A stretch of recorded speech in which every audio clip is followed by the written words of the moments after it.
अस्सलाम वालेकुम, मेरा नाम उस्मान अली खान है और आप देख रहे हैं यूथ माइग्रेशन ऑस्ट्रेलिया। तो आज मैं आप लोगों से बात करने वाला हूं। मैंने लास्ट वीडियो में बात की थी कि ऑस्ट्रेलिया ने अपनी new migration strategy policy announce की है। तो उसमें उन्होंने अपने 5 बड़े ऑब्जेक्टिव जो हैं वो अनाउंस किए हैं। अच्छा, आज की मैं वीडियो में उन 5 ऑब्जेक्टिव्स को पूरे करने के लिए ऑस्ट्रेलिया ने आगे उनको 8 रोड मैप भी दिए हैं कि उनको वो कैसे कंप्लीट करेंगे। तो उसमें से जो फर्स्ट 2 हैं वो मैं आज आप लोगों से डिस्कस करूंगा। बाकी फर्दर आने वाली वीडियोज़ में आप लोगों के साथ डिस्कस करूंगा। तो चलें स्टार्ट करते हैं। सबसे पहले जो ऑस्ट्रेलिया ने एक बात बोली है, जो पहला रोड मैप दिया, उन्होंने बोला है कि रीशेप परमानेंट स्किल्ड माइग्रेशन। अच्छा, अब ऑस्ट्रेलिया का मानना ये है और रियलिटी भी ये है कि ऑस्ट्रेलिया कह रहा है कि अगर ऑस्ट्रेलिया को लॉन्ग टर्म प्रोस्पेरिटी चाहिए तो उन्हें अपनी स्किल्ड माइग्रेशन को परमानेंट करना पड़ेगा। और ऑस्ट्रेलिया का ये मानना है कि अगर लोगों को परमानेंट रेजिडेंसी नहीं मिलती तो वो प्रॉपर वे से ऑस्ट्रेलिया को डिलीवर नहीं कर सकते। और ऑस्ट्रेलिया इसके ऊपर जो है कम्प्लीटली डिपार्टमेंट भी डिटरमिन्ड है, स्पेशली कि अगर जो हमारा सिस्टम है इसमें अगर हम थोड़ी सी भी चेंजेस ले आए ना तो ये हमें बहुत ज़्यादा आउटकम, बहुत अच्छा रिजल्ट देगा, स्पेशली इकोनॉमी को डिलीवर करने के लिए। और इसके लिए डिपार्टमेंट ने क्या बोला है कि जो 2023 से 2024 का ईयर है उसमें जो परमानेंट रेजिडेंसी स्किल्ड माइग्रेशन है उसकी जो सीट्स एलोकेशन हो जाएंगी वो तकरीबन 1,90,000 तक होंगी परमानेंट रेजिडेंस माइग्रेशन के लिए। इसमें आपका 189 भी है, इसमें आपका एम्प्लॉयर नॉमिनेटेड वीज़ा भी होगा, इसमें बिजनेस इनोवेशन वीज़ा भी होगा। इसके अलावा ऑस्ट्रेलिया क्या बोल रहा है कि अगर फॉर एग्जांपल हम माइग्रेंट्स को अट्रैक्ट करना चाह रहे हैं तो हमें एक ऐसा सिस्टम डेवलप करना होगा जो वाकई ही माइग्रेंट्स को अट्रैक्ट करे। अच्छा, ऑस्ट्रेलिया ने एक चीज़ और भी ये नोटिस कर ली है कि जो उनका जो सिस्टम है वो प्रॉपरली लोगों को अट्रैक्ट नहीं कर पा रहा। उसके लिए उन्होंने क्या बोला है, जो सबसे पहले अगर बात करते हैं पॉइंट बेस्ड सिस्टम की, जिसको हम जनरल स्किल माइग्रेशन बोलते हैं, उसके बारे में ऑस्ट्रेलिया ने एक चीज़ बोली है अपनी रिपोर्ट में कि हमें ये जो अपना सिस्टम है इसको रिकैलिब्रेटेड करने की ज़रूरत है, इसको सिंप्लीफाई करने की ज़रूरत है। क्योंकि ये जो हमारा सिस्टम है वो लोगों को ला तो रहा है लेकिन वो राइट स्किल्स को नहीं पकड़ा। अच्छा, उसमें इतने चैलेंजेस हैं कि हमें लोगों को पिक करने में बहुत प्रॉब्लम हो रही है। अब वो लोग क्या कह रहे हैं कि इस सिस्टम को फर्दर जो है सिंपल किया जाए, इसकी कॉम्प्लेक्सिटी कम की जाए और इसको इतना अट्रैक्टिव बनाया जाए कि माइग्रेंट जो है इसकी तरफ बहुत ज़्यादा अट्रैक्ट हों। और इसके अलावा वो क्या बोल रहे हैं कि जैसे सेकेंडरी एप्लीकेंट्स हैं उनके ऊपर थोड़ा सा फोकस किया जाएगा कि ऐसे लोगों को पिक किया जाए जिनके सेकेंडरी एप्लीकेंट्स थोड़े से अच्छे हों।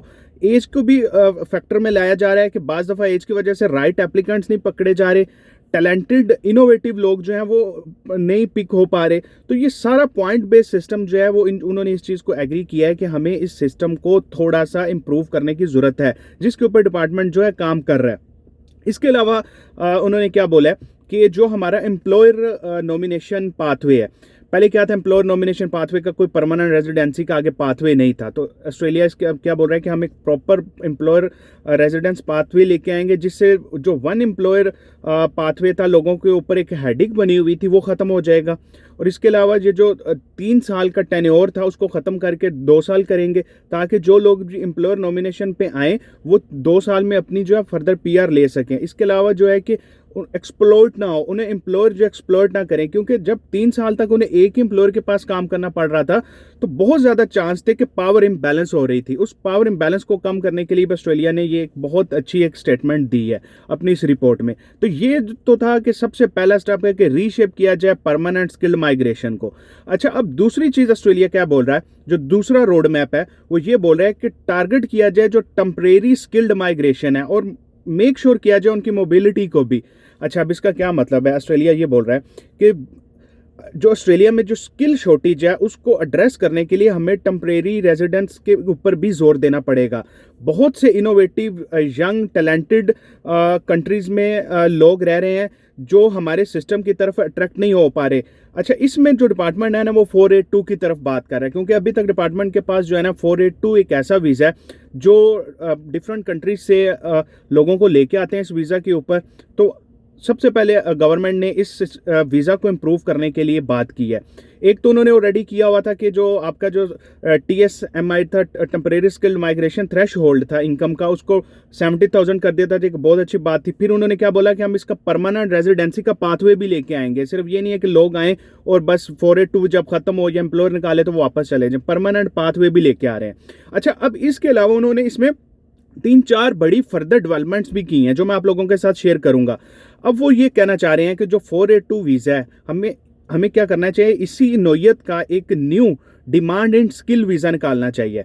ऑस्ट्रेलिया का मानना ये है कि ये जो हमारा सिस्टम है स्पेशली, ये प्रोडक्टिव और इनोवेटिव लोगों को अट्रैक्ट नहीं कर रहा, ठीक है।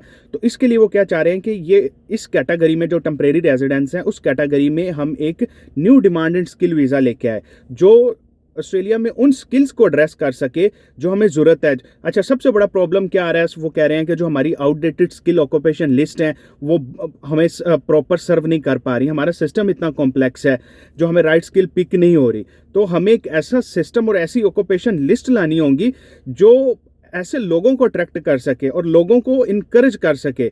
और जो इमर्जिंग ऑक्यूपेशन है, इमर्जिंग ऑक्यूपेशन के ऊपर भी उन्होंने बात की है, ठीक है।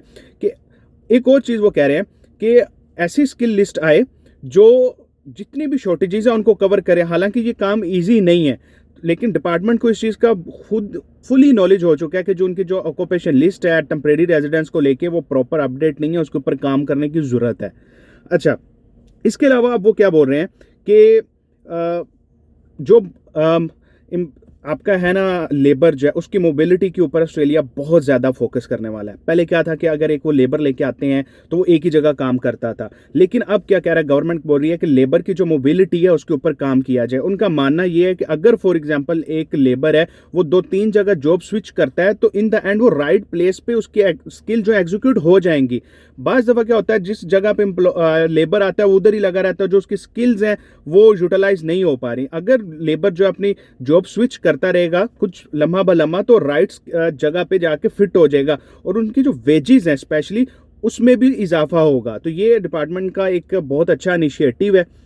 इसके अलावा एक और चीज़ वो बोल रहे हैं कि जब 482 पे आप आते थे और अगर फॉर एग्जांपल आपकी जॉब चली जाती थी तो आपको 60 डेज में लीव करना होता था, लेकिन अब वही गवर्नमेंट चाह रही है कि उसको 180 डेज किया जाए। फिर एक चीज़ गवर्नमेंट क्या बोल रही है कि जो वीज़ा का बैकलॉग है उसको कम किया जाए। तीसरी चीज़ गवर्नमेंट क्या बोल रही है कि ये सिस्टम इतना कॉम्प्लेक्स है, अगर जब आप वीज़ा एप्लीकेशन डाल देते हैं तो कितने इतने महीने लग रहे हैं, तो उसको कम करके डेज में लेके आया जाए ताकि इमीडिएटली जो है जो टेम्परेरी रेजिडेंट्स हैं वो आके ऑस्ट्रेलिया को डिलीवर कर सकें। इसके अलावा वो क्या बोल रहे हैं कि हमें एक स्पेशलिस्ट स्किल पाथवे भी इंट्रोड्यूस करने की ज़रूरत है 482 से फर्दर मूव होके, जिसमें क्या होगा कि ऐसे लोगों को पकड़ा जाए जो बहुत टैलेंटेड है। फॉर एग्जांपल अब उन्होंने इस रिपोर्ट में बोला है कि साइबर सिक्योरिटी वाला बंदा है फॉर एग्जांपल, तो वो हमारे बैंक्स को डिलीवर कर सकता है, साइबर अटैक से बचा सकता है, तो उसको जल्दी से लेके आया जाए और मैनेजर्स को लेके आया जा सके। और अच्छा, इसमें उन्होंने एक चीज़ बोली है कि अगर जिन लोगों की सैलरी 1,35,000 से ऊपर होगी वो इस कैटेगरी में गिरेंगे, वो स्पेशली स्किल पाथवे होगा, उनको इमीडिएटली हायर किया जाएगा। प्रोसेस जो भी है वन विंडो करके जल्दी से जल्दी उन्हें ऑस्ट्रेलिया लेके आया जाएगा। अच्छा, दूसरा पाथवे वो क्या बोल रहे हैं, इसके अलावा एक कोर पाथवे वो लेके आना चाह रहे हैं। इसमें मोस्टली वो लोग हैं जो अभी भी 482 पे आ रहे हैं, मतलब 482 में ही आ रहे हैं, लेकिन कोशिश यही है कि उन स्किल्स को जो है उन लिस्ट को जो है फर्दर अपडेट करके इसको एक्सपर्टाइट किया जाए, इस प्रोसेस को भी। मतलब डिपार्टमेंट का इंटेंशन क्लियर है कि चीज़ों को फर्दर डिवाइड किया जाए, सिर्फ एक ही वीज़े के ऊपर लेके ना बैठे रहें टेम्परेरी रेजिडेंस को प्रमोट करने के लिए, ताकि वो राइट स्किल जो है वो एग्जीक्यूट कर सके। इसके अलावा वो क्या बोल रहे हैं कि स्ट्रीमलाइन किया जाए लेबर मार्केट टेस्टिंग रिक्वायरमेंट को। हो ये रहा है कि फॉर एग्जांपल जो यूनियन है और जो स्टेक होल्डर्स हैं उन्होंने इस चीज़ के ऊपर कम्प्लीटली एग्रीमेंट किया है और वो इस पे एग्री हैं कि जो हमारा जो टेस्टिंग लेबर रिक्वायरमेंट है वो जो है प्रॉपर फिट नहीं हो रही सिस्टम के ऊपर। इसके एग्जांपल क्या मैं आपको सिंपल लफ्ज़ों में बताता हूँ। फॉर एग्जांपल जब आप अपनी जॉब को पब्लिश करते हैं, ठीक है, तो जो उसको पब्लिक करने का प्रॉपर प्रोसीजर है वो ठीक नहीं है, ठीक है। दूसरा वो ये क्या बोल रहे हैं कि अगर पब्लिसिटी कर रहे हैं आप तो जो उसकी डेज की बात है उसको ज़्यादा किया जाए। तीसरी बात यह है कि अगर आप जब आपको भी 482 पे वीज़ा बंदा लाना होता है फॉर एग्जांपल, तो आपकी लेबर मार्केट में भी उसको पब्लिश किया जाता है। तो ये डिफरेंट स्टेप्स हैं जिनको डिपार्टमेंट बोल रहा है कि इनको कंट्रोल किया जाए और इसके ऊपर सब लोग जो हैं वो मुतफिक भी हैं, ठीक है। तो ओवरऑल ये दो मैंने आपके साथ रोड मैप शेयर किए हैं। ओवरऑल अगर आप डिपार्टमेंट की इंटेंशन देखें तो डिपार्टमेंट ये बोल रहा है कि ये जो हमारा सिस्टम है इस टाइम पे इसको फर्दर इंप्रूव करने की ज़रूरत है। इसमें बहुत सारे लैक्स हैं, कहीं पे आपकी एज का प्रॉब्लम आ रहा है, कहीं पे आपकी इंग्लिश का प्रॉब्लम आ रहा है, कहीं पे आपके पार्टनर का प्रॉब्लम आ रहा है, कहीं पे आपका फॉर एग्जांपल कम्युनिटी लैंग्वेज का प्रॉब्लम आ रहा है। तो एक ऐसा सिस्टम लाया जाए जो ऑस्ट्रेलिया में राइट स्किल्स को लेके आ सके, बजाय कि हम उन चीज़ों पर फोकस कर रहे हैं जो ज़्यादा ज़रूरी नहीं है और हमारी टेंशन जो है रियल प्रॉब्लम से हट रही है। तो गाइस, ये एक अप्रोच मैंने आपके साथ शेयर किया। अगर आपको ये मेरी वीडियो इन्फॉर्मेटिव लगी और do subscribe my channel, share my video with your friend, ताकि आने वाले दिनों में आप फर्दर जो रोड मैप बाकी रह गया, बाकी वीज़ा के भी मैं आप लोगों के साथ शेयर कर सकूं। Stay tune with me. Thank you. अल्लाह हाफिज़।